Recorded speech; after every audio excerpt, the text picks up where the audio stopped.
ደረጃ 4 የዝንጅብል ሎሚና ሚጥሚጣ ውሃ። ውድ ቤተሰቦቼ ይህ መጠጥ በጤናው ዓለም እጅግ በጣም የተናቀና የተረሳ ነገር ግን ወርቅ የሆነ የተፈጥሮ ሚስጥር ነው። እስኪ ስለ ደም ስሮቻችን እናውራ። የደም ስኳር በሽታ ዋነኛ ጥፋቱ ምንድነው? በተለይ በእግሮቻችንና ጣቶቻችን አካባቢ ያሉትን እጅግ ጥቃቅን የደም ስሮች በስኳር ማጣበቅና መዝጋት ነው። እነዚህ የደም ስሮች ከተዘጉ ኢንሱሊንም ሆነ ስኳሩ ወደ ሴሎቻችን መድረስ አይችሉም። ስኳሩም ዝም ብሎ በደማችን ውስጥ ይሽከረከራል። ይህንን የተዘጋ የደም ቧንቧ ማን ይክፈተው? አንደኛ ዝንጅብል። ዝንጅብል በውስጡ ጂንጀሮል የተባለ ውህድ ስላለው እንደ ተፈጥሯዊ የደም ቧንቧ ከፋች ሆኖ ያገለግላል። ሁለተኛ ሚጥሚጣ።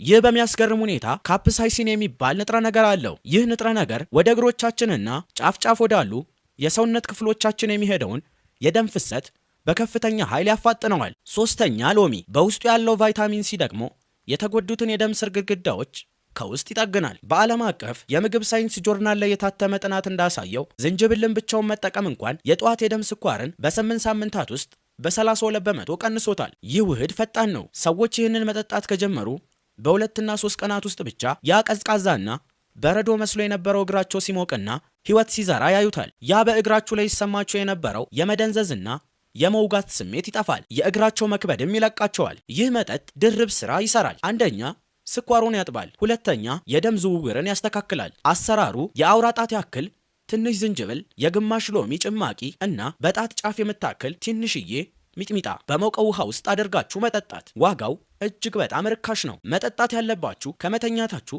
30 ደቂቃ በፊት ሞቅ ብሎ ነው። መጀመሪያ ስትጀምሩ የሚጥሚጣውን መጠን በጣም ትንሽ አድርጉት፣ ምክንያቱም ጨጓራችሁ እስኪለምደው ጊዜ ይፈልጋል። ማስጠንቀቂያ፣ የደም አቅላጭ መድኃኒት የምትወስዱ ከሆነ ዝንጅብልም ሆነ ሚጥሚጣው ደም የማቅጠን ባህሪ ስላላቸው ከሐኪማችሁ ጋር ተማከሩ። ከዚህ ውጭ ግን ይህ ውህድ ዋጋው ርካሽ፣ እጅግ ኃይለኛና በፍጥነት የሚሰራ በመሆኑ የምንሰጠው ውጤት ከ10 8 ነው። ደረጃ 3 የአብሽና የቀረፋ ሻይ። አብሽ ከጥቂት ዓመታት በፊት በሶሻል ሚዲያ ላይ እጅግ በጣም ተወዳጅ ሆኖ ነበር። ክብደት ይቀንሳል፣ እንዲህ ያረጋል እያሉ ብዙ ሰዎች የሌለውን ጥቅም ሲያወሩለት ሰምተናል። አብዛኛው ወሬ ፈጽሞ ውሸት ነበር። የአብሽ ውሃ ክብደት ይቀንሳል አይቀንስም፣ ይህ ውሸት ነው። አብሽ ቴስቴስትሮን ወይም የወንድነት ሆርሞን ይጨምራል፣ በሳይንስ ብዙም አልተረጋገጠም። ነገር ግን ለደም ስኳር ቁጥጥር ሲባልስ ይህ 100% እውነት ነው። አብሽ በውስጡ 4 ሃይድሮክሲ አይሶሉሲን የሚባል እጅግ ልዩ የሆነ አሚኖ አሲድ ይዟል። ይህ አሚኖ አሲድ ሆዳችን ውስጥ እንደገባ በቀጥታ ቆሽታችን ላይ ሄዶ ትዕዛዝ ይሰጣል። ምን ብሎ? በደማችን ውስጥ ያለው ስኳር ከፍ ካለ ብቻ ኢንሱሊን ልቀቅ ይለዋል። ይህ ማለት ምን ማለት ነው? አንዳንድ የሕክምና መድኃኒቶች የደም ስኳር ቢኖርም ባይኖርም ቆሽትን አስገድደው ኢንሱሊን እንዲረጭ ያደርጋሉ። ይህ አደገኛ ነው። ስኳርን ከልክ በላይ ሊያወርድ ይችላል። የአብሽ አሚኖ አሲድ ግን ልክ እንደ ዘመናዊ ስዊት